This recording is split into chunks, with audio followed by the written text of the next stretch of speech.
Hello guys, my name is Ashish and today I'm going to discuss about fallback function in Solidity language. Okay, so again it's very important because it's gonna trigger automatically after fulfilling a certain criteria, and the criteria would be someone if someone try to access a particular function that does not exist, or if someone try to access a function without providing any data. Okay, so in both of these cases our fallback function are triggered automatically. Okay, but for that we need to specify the fallback function. We need to write the fallback function in our Solidity code. Okay, and the things we need to keep in mind that it's an external type, so we always need to specify the external visibility, okay, with our fallback function. And again, if we want to perform kind of transaction, then we need to specify the payable modifier with that. Okay, that is the case. Okay, now let's jump towards the code so that we can understand with the example. Okay, so now let's first make a contract. Okay, the name will be, let's say, example. And basically, first of all, we want to see that if we want to interact with the contract without providing any data, okay, then how our fallback function gonna handle that case. Okay, so for that, let's specify the fallback function first, and the process is very simple. We just need to specify the fallback keyword. Okay, so fallback, that is the keyword, and as I said that it's an external type, so external. And to make some kind of transaction, we need to specify the payable keyword. Okay, and as simple as that. Okay, now let's deploy and understand the process. Okay, and deploy this, and you can see the success log here.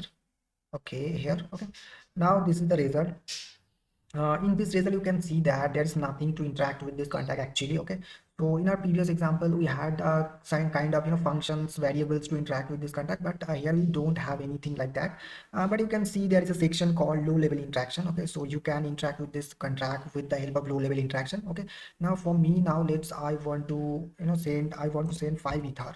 Let's select the ether. Okay, ether, I have to send 5 ether to this contract. Okay, now you can see there is no balance because 0 ether is there. Okay, so yeah, in this low level interaction you can pass some data, okay, to interact with this contract. And yeah, it's up to you. Okay, I'm not gonna provide any data, okay, while while interacting with this contract. I just simply want to transfer 5 ether, okay, without specifying any data. Okay, so let's click on transact. So you can see this is the success log. And actually what happens, when I'm gonna when I'm providing nothing to this contract while while interacting, then actually for that case it's gonna be, as I mentioned, the fallback function. Okay, so for that case it's gonna trigger the fallback function automatically. Okay, so that is the thing. And you can see that now the balance is 5 ether. So this fallback function, as I made, is payable, so it's gonna collect that ether and gonna store it in the example contract. Okay, that is the process. Okay, now let's take another example where will be we are gonna see that if we want to access a function that actually does not exist, okay, in this contract. So in that case, how our fallback function gonna handle, okay,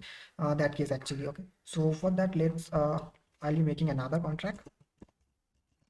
Its contract name will be A, and basically from this contract, okay, I'll try to access a function from this contract that actually does not exist. Okay, so let's make a function first. Let's the name will be deposit, and it will take a parameter of example type contract. So let's the name will be X. And basically the process is very simple. We need to specify the address, then we need to use the method name. Okay, so address, and it's the address is stored in X variable, and then dot, and then method we want to access. Let's say I want to access the deposit method. Okay, but you can see there is no method with name deposit actually. Okay, first let make it public, and it will be a payable type. Okay, so you can see there is no method with name deposit in our example contract. Okay, so for that, in that case, okay, I'm getting error. Okay, so you can see there is no method with deposit name. Okay, so actually this is not a correct way. Okay, this is not a correct approach to do that. Okay, so we have a special function. Okay, actually we need to use a we need to use a low level function so to interact with this contract. Okay, so we have a low level function, the name is call. Okay, with the help of call function we can call, okay, we can call a method from another contract. Okay, that is the thing. And the process is very simple. We just need to specify api dot encode with signature. Okay, that is the name. Okay, in between that we just need to specify the method we want to access from another contract, and my case it will be deposit. Okay, so it will be deposit. So basically with the call function, gonna check that is there any deposit function, is there any function name with deposit in our example contract or not. Okay, if it's there, then it's gonna call the deposit function itself, or if it's not there, then it's gonna call the it's automatically fallback function gonna call. Okay, so for now let's make a function with name deposit.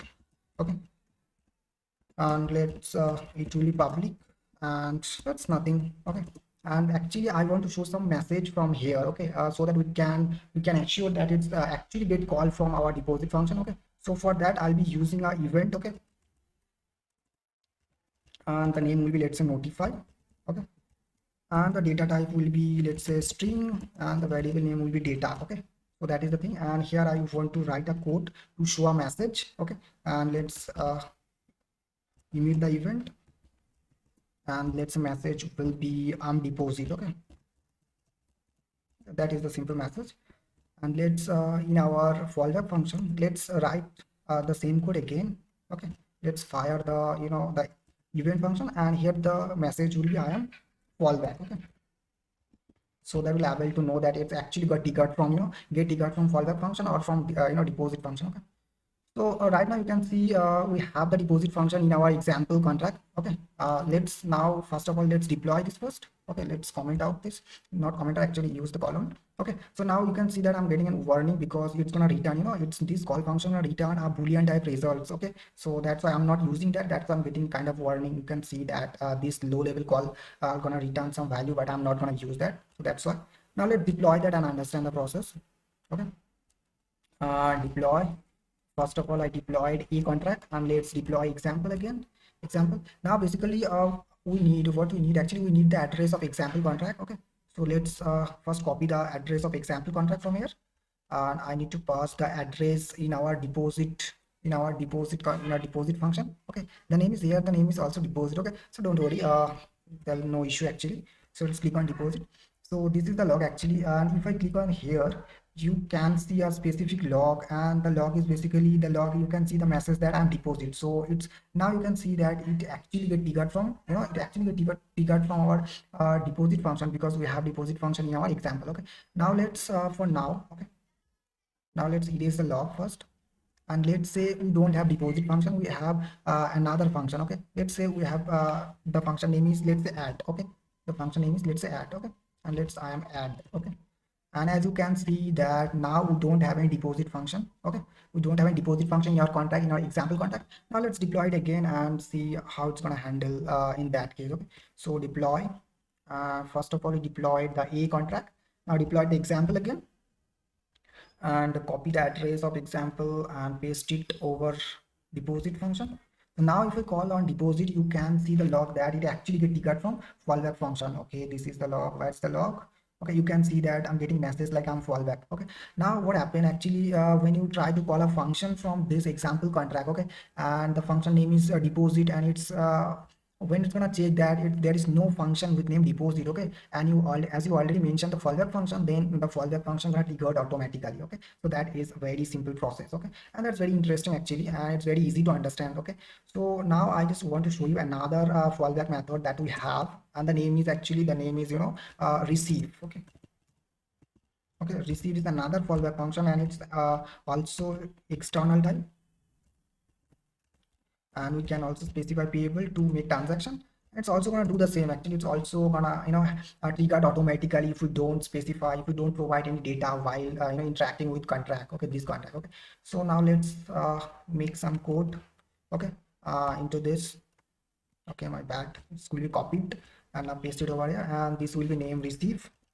And if we write the receive function in your Solidity code and don't pass any data while contracting, while interacting with the contract, then it's gonna trigger from receive function. Okay, let's take an example. Let's deploy it and understand the process actually. Okay, let's deploy it first, and let's say I want to send 2 Ether to this contract. Okay, this is the result, and this is the data field we can pass. But right now I'm not gonna provide any data. So in that case you can see it's actually the receive functions get called because we are not passing any data. So that's why the receive function is called. Okay, if I pass some data and hexadecimal value we need to pass, let's the value will be, let's say, 0x let's say 2a b and c, and if we click on transact, so you can see the success log, and it's actually triggered from fallback function. Okay, so the thing is that if you are interacting with a contract without any data. Okay, So in that case, our receive function get called. Okay, the condition is you need to write the receive function in your code. Okay, if you don't if you don't